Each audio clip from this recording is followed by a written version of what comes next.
Welcome back, friends. Today we have to discuss about the haplodiploidy mechanism of sex discrimination. Where we find it is found in case of bees, wasps, or flies, which belongs to the order Hymenoptera. Sometimes in your entrance examination, your NEET examination, you will be asked a direct question over there. In case of Hymenoptera, which type of sex determining mechanism operates, right? So your answer should go for haplodiploidy mechanism of sex determination.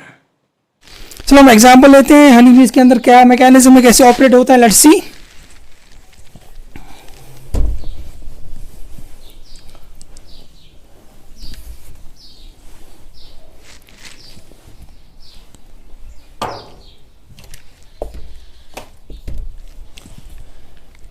जैसे आप जानते हैं कि sex दो किस्म के होते हैं, फीमेल और मेल सेक्स, और इंटरसेक्स कभी कभी होता है. तो हनी बीज की जब बात करते हैं तो यहाँ पे हम लेंगे मेल और फीमेल.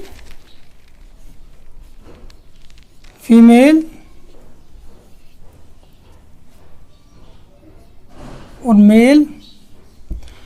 फीमेल बेटा यहाँ पे डिप्लॉयड कंडीशन होती है फीमेल की. It's in diploid condition. 32 chromosomes are present over there, whereas the male has got haploid condition. We got just 16 chromosomes over here. Female is of two types. It can be sterile or fertile. When we talk about the sterile female, these are those females which cannot take part in the reproduction, right? They don't lay eggs. So, इनका नाम क्या रखा है बेटा? They are called as workers. और जो fertile होती हैं दे नोन एज क्वीन. हाउएवर जो यहां से मेल होता है, मेल ये फर्टाइल होता है और इसका नाम है drone. Called as drone. So I tell you one thing, these are diploid, these two, whereas the male it is haploid. Haploid conditions over there, we got diploid condition there. Here we have diploid condition. And one more thing, जो queen होती है, it is largest. और जो workers होते हैं, they are smallest in size. And जो drones होते हैं, they are of intermediate size. So now let's see how the haplodiploidy mechanism operates over here.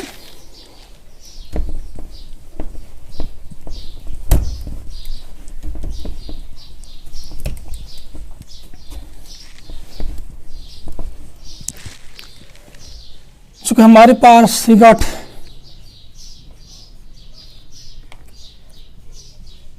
worker,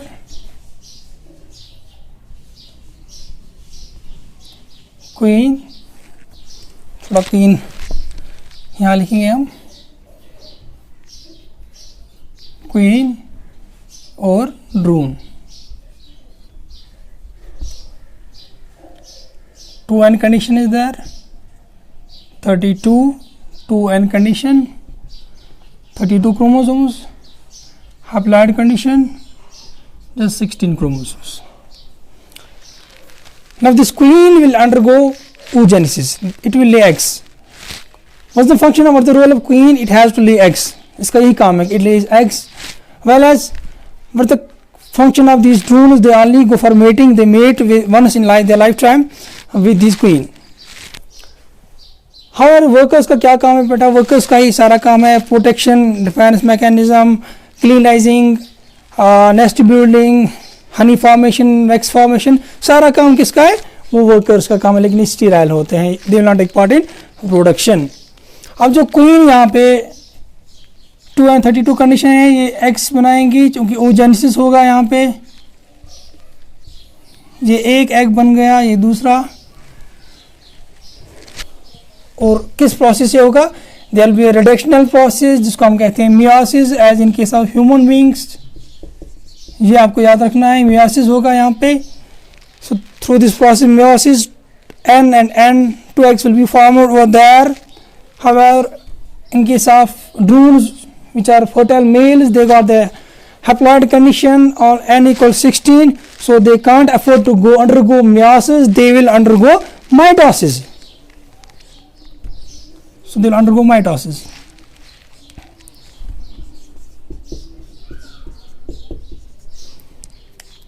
So this mitosis, they form sperms or spermatophores.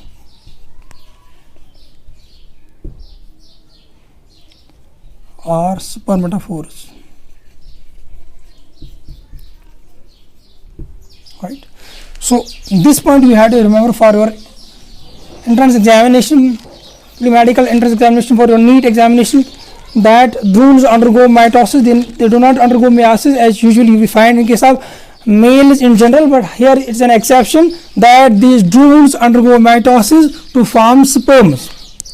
This is very important as far as your NEET is concerned. Okay, अब यहाँ पे हमारे पास ये egg हैं और ये यहाँ पे स्पर्म है. They will undergo fertilization. Very simple. Fertilization will be there.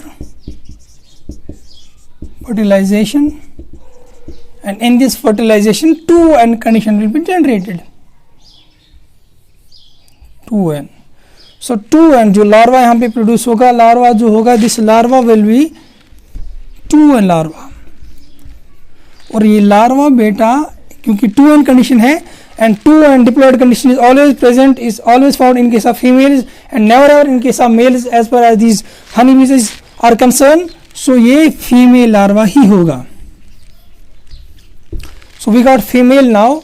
अब ये आगे जाके क्वीन बनाएगी या वर्कर बनाएगा, वो किस पर डिपेंड है वो आपको मैं थोड़ा सा बताऊं. क्योंकि जितने भी लार्वा होते हैं, चाहे वो क्वीन के लार्वा हो, वर्कर के लार्वा हो या ड्रोन के लार्वा हो, 3 दिन तक up to 3 days they all are fed on royal jelly. Royal jelly, they are all fed on royal jelly. यहाँ पे मैं थोड़ा सा बताऊँ आपको, लार्वा कोई भी हो, they are up to 3-4 days they are fed on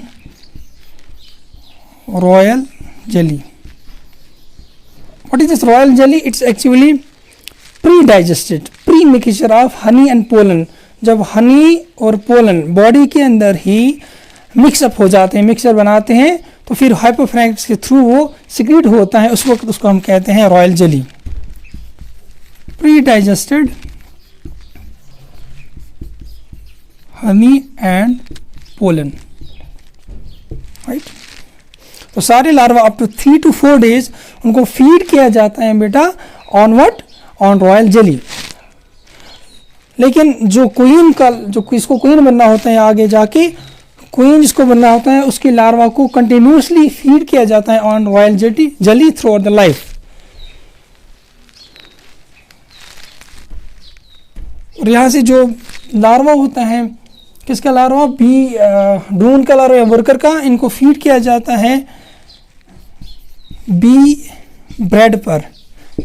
B bread पर उनको फीड किया जाता है 3-4 दिन के बाद, लार्वा के 3-4 दिन के बाद उनको बी ब्रेड पर उनको फीड किया जाता है. और बी ब्रेड क्या है, इसके अंदर भी हनी और पोलन होता है, लेकिन यह प्री डाइजेस्टेड प्री मिक्सचर नहीं होता है, बल्कि पोलन जब वहाँ से पोलन कलेक्ट करके लाते हैं तो फिर वो बी हाइव में रखते हैं, वहाँ पे बी हाइव में जब रखते हैं उनके ऊपर फिर हनी डालते हैं, तो ये एक मिक्सचर बनता है. लेकिन ये वो वाला मिक्सचर नहीं जो बॉडी के अंदर बना था, तो ये वो वाला, इसकी वो क्वालिटी नहीं होती है जो रॉयल जेली की होती हैं. तो ये बी ब्रेड पर के इनको फीड किया जाता है, ड्रोन और वर्कर के लार्वे को इनको फीड किया जाता है continuously on bee bread. However the larvae which is going to be a female in future, they are constantly or continuously they are fed on royal jelly throughout their life. And this royal jelly actually determines their morphology, the feeding, whatever they are being fed on, that will determine their morphology.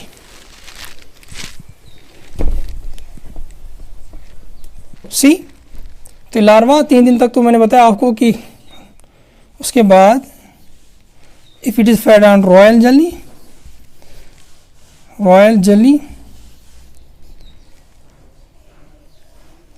then it will be a queen. Okay, or if it is fed on be bred, then it will become a worker, right, in a larva. But after 3 days, if larva is fed on what? Royal jelly, then it will become a queen. If it is fed on bee bread, it will become a worker. So दोनों की condition क्या है? Diploid condition, right? Both are diploid in nature. अब यहाँ से आप और एक बात बताऊंगा आपको कि क्वीन एक बी हाइव में एक ही क्वीन होती है. तब तक किसी और क्वीन को, जब तक एक क्वीन जिंदा है या जब तक एक क्वीन उसी हाइव में प्रेजेंट है, तब तक किसी और लार्वे को रॉयल जेली के ऊपर फीड नहीं किया जाता है कंटिन्यूसली. अगर वो क्वीन वहाँ से चली गई, if the queen leaves the hive और क्वीन डाइज आउट, उसके बाद क्या होता है, तब एक नई क्वीन उनको चाहिए उसको वो बनाने के लिए. फिर उस एक लार्वे को उनको वो फीड करते हैं कंटिन्यूसली ऑन रॉयल जेली. तो यहाँ से आप देख लो, ये हमारा ये और एक एग है, क्योंकि ये वाला जो एग है बेटा, ये फर्टिलाइजेशन नहीं दिखाया, it will not show fertilisation with sperm. तो इस एग को हम कहते हैं, इसको हम कहते हैं अनफर्टिलाइज्ड एग. अनफर्टिलाइज्ड एग, क्योंकि इसने फर्टिलाइजेशन दिखाई. लेकिन ये वाला एग जो था, इसने फर्टिलाइजेशन दिखाई, इसको कहते हैं फर्टिलाइज्ड एग भी. तो यहाँ पे इसने अनफर्टिलाइज्ड एग हैं. तो this unfertilized egg will develop into males, drones, to males. Drone इसके अंदर haploid condition, n equal 16 chromosomes, right. लेकिन किस प्रोसेस के थ्रू? इस प्रोसेस को हम कहते हैं बेटा, this process is called parthenogenesis. Parthenogenesis is that process where only one gamete produces the individual without the involvement of the both parents. Without involvement of both parents, there is no biparental fusion involvement over there. Only one parent is involved, which actually that one gamete actually develops into a complete individual. तो उस वक्त उसको कहते हैं parthenogenesis. और इस process को कभी कभी कहा जाता है ऑर्हिनोटॉकी भी. ऑर्हिनोटॉकी वो वाली पार्थिनोजेनेसिस है जहां पे एक एग डेवलप होगा इनटू ए मेल. उस पार्थिनोजेनेसिस को, उसको हम कहते हैं ऑर्हिनोटॉकी, जब एग डेवलप हो जाएगा इनटू मेल, राइट. उसको इसीलिए इस प्रोसेस को कभी कभी sometimes this process is called as arrhenotokous sex determination, because the egg develops into female directly without the involvement of the both parents. तो अब देखो यहाँ पे, ये तो this all about this what we call it sex determination in case of honeybees. लेकिन we have to derive some points out of this chart over here. For example, हमारे पास ये ड्रोन है, we got this drone. अब ध्यान से आप इसको समझने की कोशिश करें. ड्रोन है हमारे पास, चूंकि ये मेल है, fertile male, n equal to 16. और मुझे बताओ कि क्या इसका कोई बाप है? अब देख लीजिए, ये डेवलप हुआ है directly from the unfertilised egg. इसका मतलब ये हुआ कि इसका कोई बाप नहीं होता है, इसका कोई बाप है ही नहीं. It is directly developed from an unfertilised egg. इसकी माँ होती है, क्योंकि ये फर्टिलाइज्ड एग से डेवलप होता है, लेकिन कोई बाप नहीं होता है इसके अंदर. तो हम कहेंगे एक पॉइंट यहाँ पे, it's very important as per as your need is concern, as per your pre medical exams are concern. तो आप ऐसे क्वेश्चन पूछे जाते हैं वहाँ पे. जो ड्रून्स हैं, इनका कोई बाप नहीं होता है, इनका कोई बाप नहीं है. No father, they don't have any father. इनका कोई बाप नहीं है. चलो इनका बाप नहीं, छोड़ो. माँ है, हाँ माँ तो है, अनफर्टिलाइज्ड एग से डेवलप वो माँ तो होगी इनकी. अब मुझे बताओ कि क्या इनका दादाजी होगा? आप देखो, ये है ड्रून, ये इसकी अनफर्टिलाइज्ड एग. अब किसे क्वीन, ये इसकी माँ है, उस क्वीन का कोई बाप तो जरूर होगा, क्योंकि यहाँ पे आप क्वीन देखो, यहाँ पे इस क्वीन का इधर बाप था, ये ड्रून. ओके, तो मतलब ये हुआ कि जो ड्रून है इसका कोई बाप नहीं है, लेकिन इसकी माँ क्वीन है. लेकिन उस क्वीन का कोई बाप होगा, जो रिश्ते में क्वीन का बाप ड्रून का क्या लगता है रिश्ते में, वो तो उसका दादाजी होगा, नाना जी होगा, सॉरी. तो वो उसका ग्रैंडफादर होगा. तो इसके अंदर ग्रैंडफादर होता है. So yes, grandpapa is present, right? ग्रैंडपापा होगा इसका, लेकिन फादर पापा जी नहीं होगा। अब देखते हैं क्या इसका बेटा होगा कोई कि नहीं होगा, क्या इसका बेटा होगा कि नहीं, देखते हैं। यहाँ पे आप देख लो बेटा, ये ड्रोन है, राइट? क्या इसका कोई बेटा है? ये सिर्फ स्पर्म्स प्रोड्यूस करता है, और ये स्पर्म हमेशा एग के साथ फर्टिलाइज करता है और 2n कंडीशन बनाता है। और ये 2n वाली जब कंडीशन हमेशा होती है, ये हमेशा फीमेल होती है। तो हमेशा फीमेल होती है, इसका मतलब ये हुआ कि ड्रोन जो होते हैं उनका कोई बेटा भी नहीं है, क्योंकि वो हमेशा क्या करते हैं, स्पर्म प्रोड्यूस करते हैं, और वो स्पर्म एग के साथ फर्टिलाइजेशन दिखाते हैं और डिप्लॉयड कंडीशन बन जाती है, और डिप्लॉयड कंडीशन हमेशा फीमेल होती है। इसका मतलब ये हुआ कि इनका कोई बेटा होता नहीं है। तो हम यहाँ पे लिखेंगे इनका कोई बेटा नहीं है। तो इसको रब करूं मैं यहाँ से, ड्रोन का नो सन, इनका कोई बेटा नहीं होगा, इनका बेटा कोई होगा नहीं। लेकिन क्या इनका कोई जो है नवासा होगा, यानी क्या इनकी तो बेटी होगी? यस, इनकी जो बेटी क्वीन है यहाँ पे, इसकी ड्रोन की बेटी ये वाली क्वीन है, यानी क्या बेटी होगी? हाँ, बेटी होगी इसकी। और क्या इस बेटी का भी एक बेटा होगा आगे? हाँ, इस बेटी का आगे बेटा होगा। तो इसका मतलब ये है कि जो ड्रोन है इसका बेटा तो नहीं है कोई, लेकिन इसकी बेटी का बेटा होगा जो इसका नवासा लगता है, तो इसका ग्रैंडसन होगा। ये बहुत इंपॉर्टेंट है, ये इसका ग्रैंडसन होगा। It's very important. तो you will be asked about the drone, so you have to remember these points कि जो ड्रोन होता है, drones they don't have any father but they do have grandfather, they don't have any son but they do have grandsons, right? But they have mothers, they do have mother, or we can say they also have daughters. तो बेटी होगी, माँ होगी, बाप, और एक अजीब खेल है यहाँ पे, राइट? और एक बात मैं आपको बताऊं कि जो ड्रोन्स हैं, ये सेकंड जनरेशन इतना हुआ, लेकिन थोड़ा मैं एडिशनल आपको कुछ बताना चाहूँगा यहाँ पे। फीमेल एग जो होती हैं, it lays about 2000 eggs per day, और 4-5 साल की इसकी ज़िंदगी होती है। In a life span of 4 to 5 years it lays about 15 lakh eggs, right? But it mates with a drone only once in a lifetime. Then when it receives the sperms or spermatophores, it has got a body organ over there which is called spermatotheca, wherein it stores these sperms which she received from where? From males, from drones. Okay, second thing कि they do what, वो जब they go for a mating but in air, हवा में mating करते हैं।